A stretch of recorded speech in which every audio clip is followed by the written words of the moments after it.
The pain has a rhythm now. It rises, it crests, it falls, then it climbs again, closer than the last time. You are on your knees on packed earth. Your hands grip a smooth wooden pole worn pale by other hands. For almost the entire span of human existence, this was the single most dangerous thing a healthy adult could do. Not hunting a wounded animal, not walking alone past a predator. Giving birth. A woman kneels behind you, bracing your shoulders. Another woman crouches in front of you, watching, her palms open and ready. You have knelt beside other women in this exact spot, in this exact firelight, and you have watched how it goes. You know what is coming. You also know that not everyone who kneels here stands back up. Your body is doing something almost no other animal on Earth struggles with quite this badly. And the reason why is written into the shape of your bones. Human childbirth is hard. Not hard the way things are sometimes hard. Hard in a way that is almost unique in the animal kingdom. A gorilla gives birth in minutes, usually alone, usually at night, and usually without any visible distress. The infant slips out and the mother lifts it to her chest. A chimpanzee, our closest living relative, does much the same. She finds a quiet spot, delivers on her own, and rejoins the group. You cannot do that.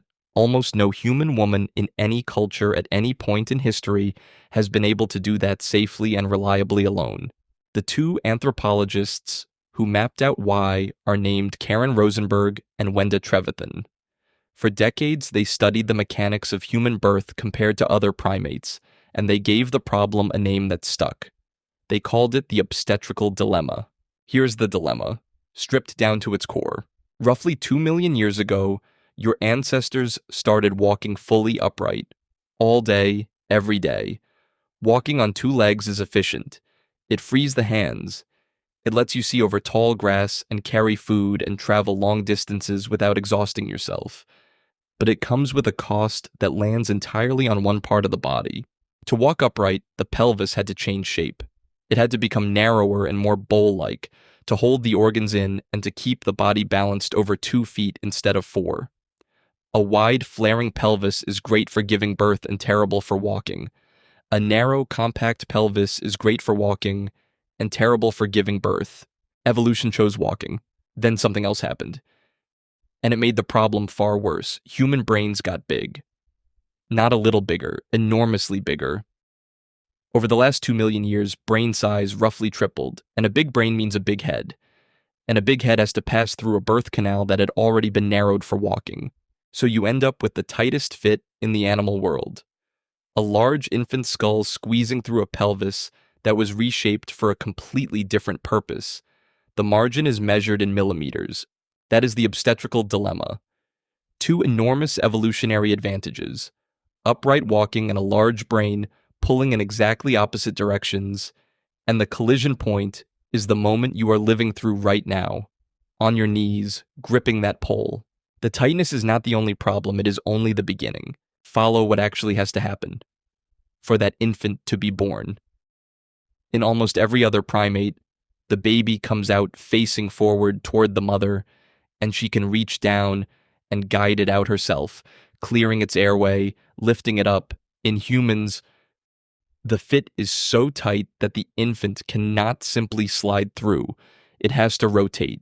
The skull enters the pelvis facing one direction, then turns partway through, so that by the time the baby emerges, it is facing backward, away from the mother. This is called rotational birth, and Rosenberg and Trevathan argued it changed everything about how humans behave. Think about what that rotation means for the woman giving birth alone. The baby emerges facing away from her. If she reaches down to pull it toward her body, she risks bending the newborn's spine and neck backward, the wrong way. Its face is pointed at the ground, not at her. She cannot easily clear its mouth. She cannot easily lift it to her chest. And after hours of labor, at the exact moment she is most exhausted, she needs another pair of hands. And the tight passage is not the only trap. There is a second squeeze, and it comes at the end. After the head clears, the shoulders have to follow, and in humans they are broad, built for throwing and carrying and hauling. In the wrong position, at the wrong moment, the shoulders can catch.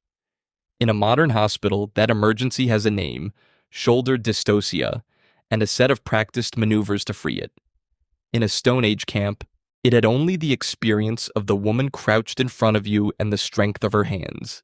There is a reason the newborn placed against your chest looks so unfinished. It is. Compared to almost every other mammal, a human baby is born absurdly early in its development. A foal stands within an hour of birth. A calf walks, a baby monkey clings to its mother's fur and holds on for its life within minutes. Your newborn can do none of this. It cannot lift its own head. It cannot cling. It cannot regulate its own temperature. It cannot do anything but cry and root and demand to be held.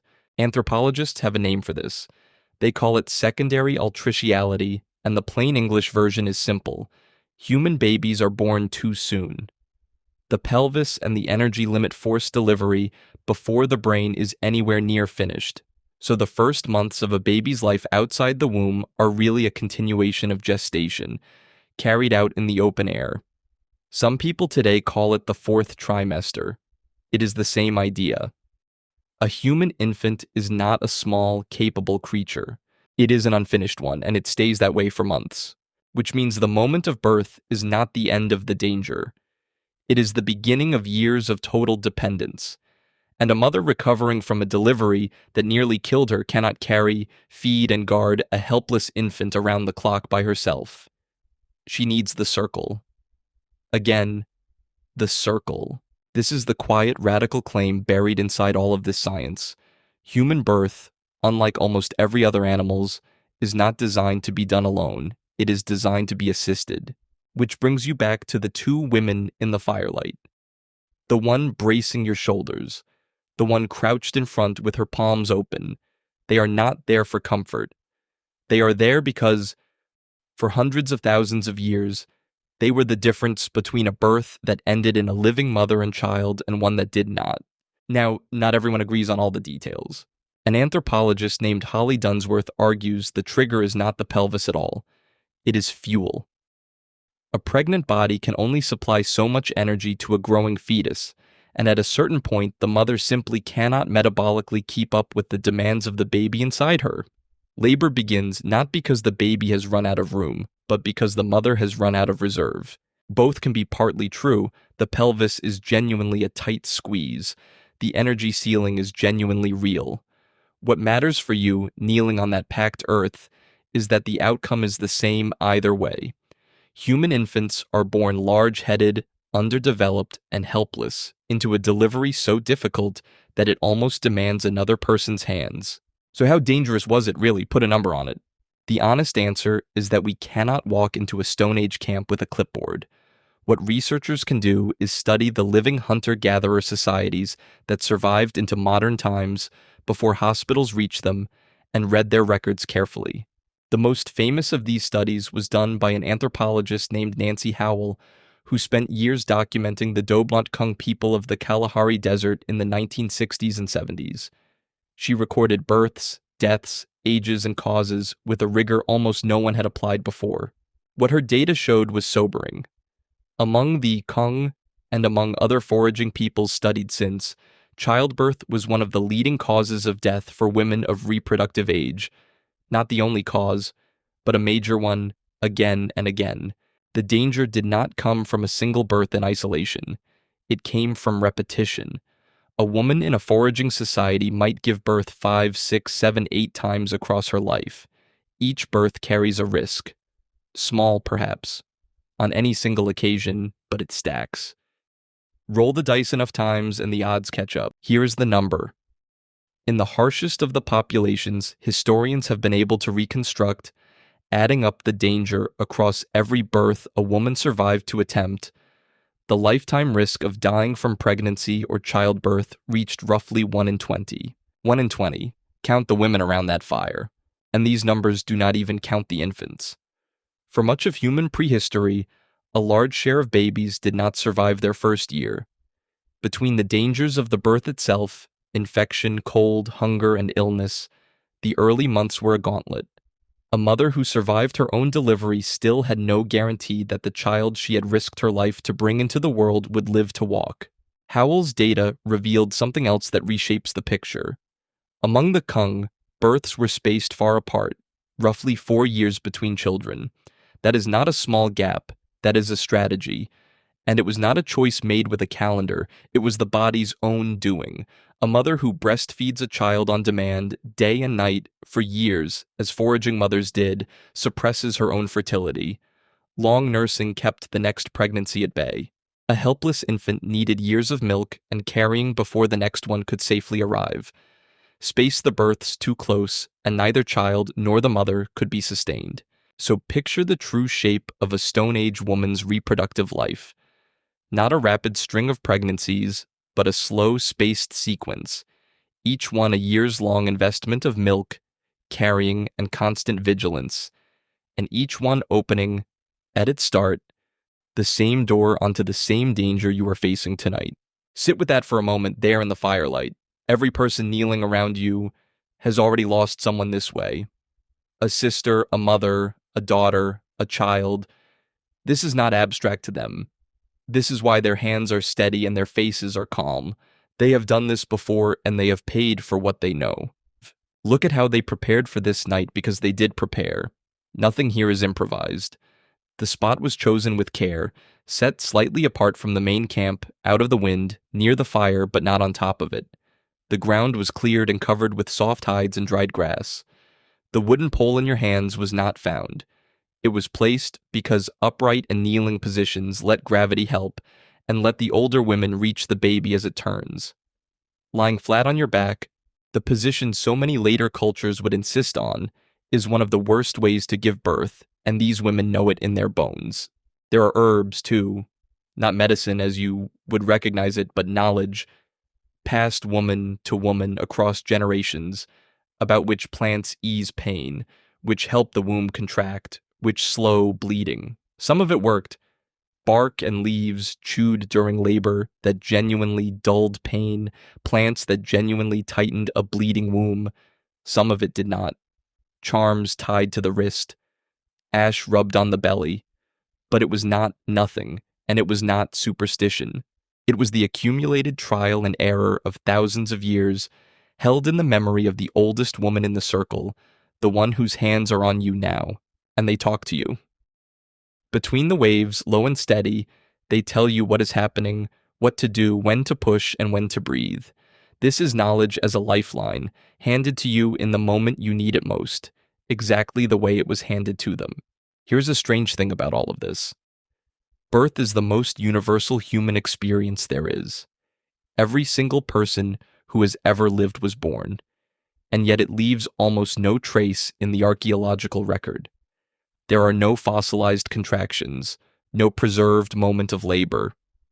The event that every human being passed through, the event that killed so many women, vanishes almost completely from the physical evidence, because it happens in soft tissue in an instant, and leaves nothing behind but a living child or a grave. So the silence has to be filled from two directions.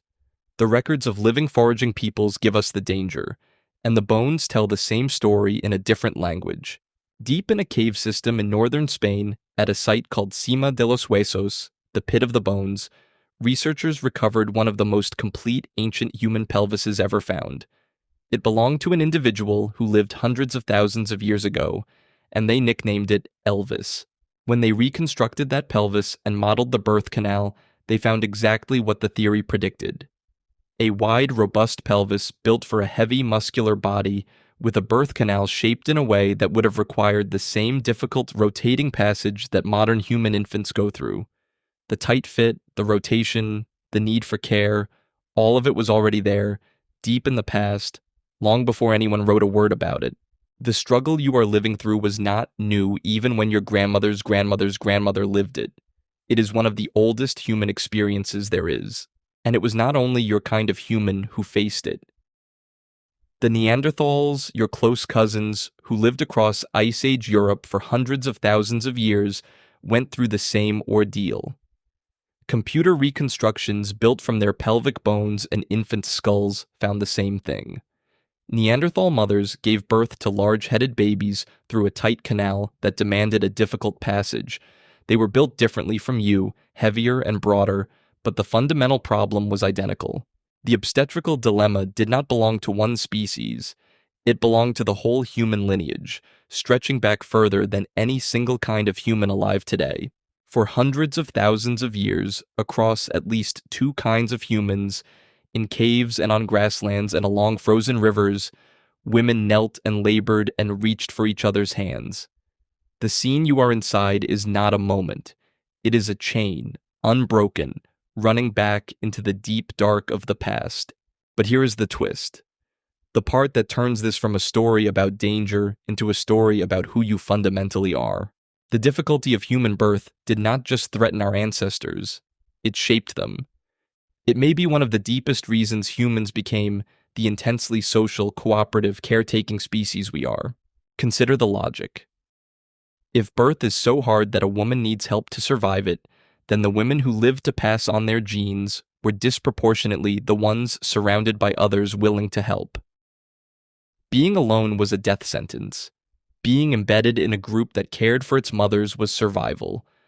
Over countless generations, that pressure favored connection, empathy, and cooperation at the most fundamental moment of life. Think about how unusual that is. In most of the animal world, birth is the most private act there is. A cat hides to give birth, a deer slips away from the herd. Vulnerability is danger, so animals give birth alone and unseen. Humans did the opposite. We turned the most vulnerable moment of our lives into a shared one, a communal one, a moment when others gather close instead of drawing away. That reversal is not small.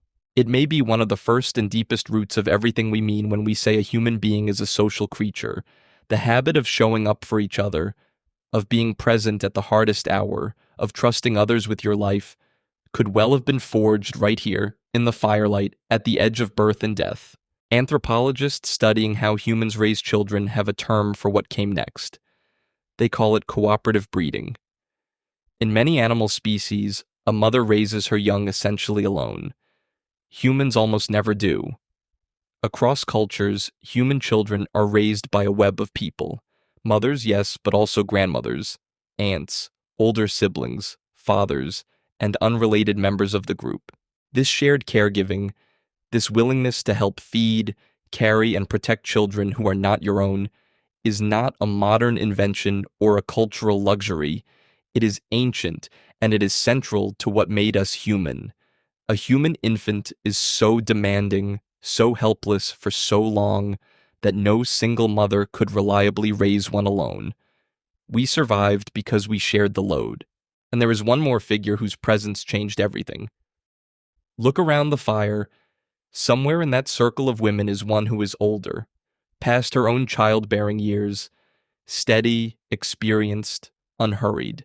An anthropologist named Kristen Hawkes, studying the Hadza people of Tanzania, developed what became known as the grandmother hypothesis. In most animals, females die not long after they stop reproducing. Human women are strikingly different. They can live for decades after their last child, healthy and productive. Hawkes noticed something the Hadza grandmothers did.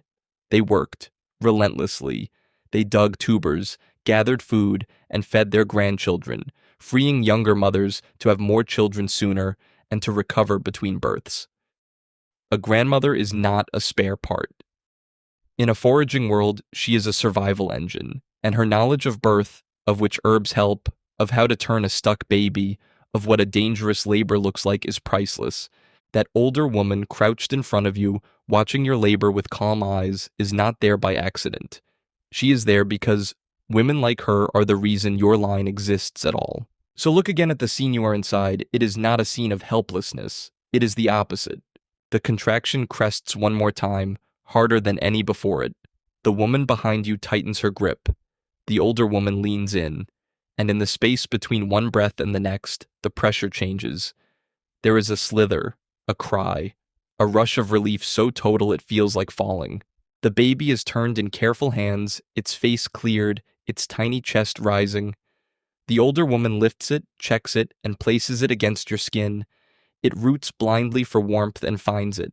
You survived. This time. So did the child.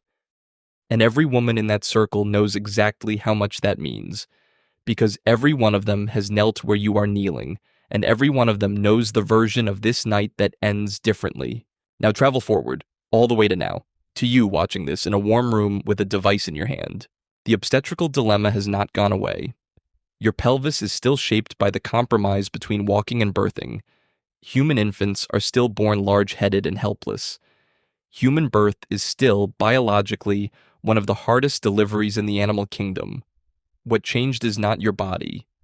What changed is that we built a wall of knowledge and care around that danger, so tall and so thick that most people alive today have never felt its edge.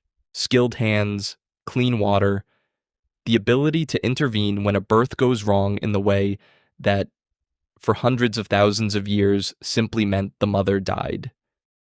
The reason childbirth is no longer the leading killer of young women in much of the world is not that the biology got easier. It is that the circle of women around the fire grew into something enormous. And the circle is not the same size everywhere. In many parts of the world today, birth is still dangerous, still a leading cause of death for young women, still close to the old numbers. Where the wall is thick, the ancient risk feels like history. Where it is thin, that risk is still very much the present. The biology has not changed for anyone, only the circle around it has. And that instinct, the one that put those hands on your shoulders in the firelight, never left you. It is why a stranger will stop to help a mother struggling with a stroller. It is why the sound of a newborn's cry pulls at something in almost everyone who hears it. It is why we are, at our core, a species that cannot bear to let each other face the hardest moments alone. You were born needing others. Not as a weakness. That is the inheritance in your bones. Not just the tight pelvis and the big brain and the difficult birth. The hands, always the hands, reaching for you in the dark, making sure you stand back up.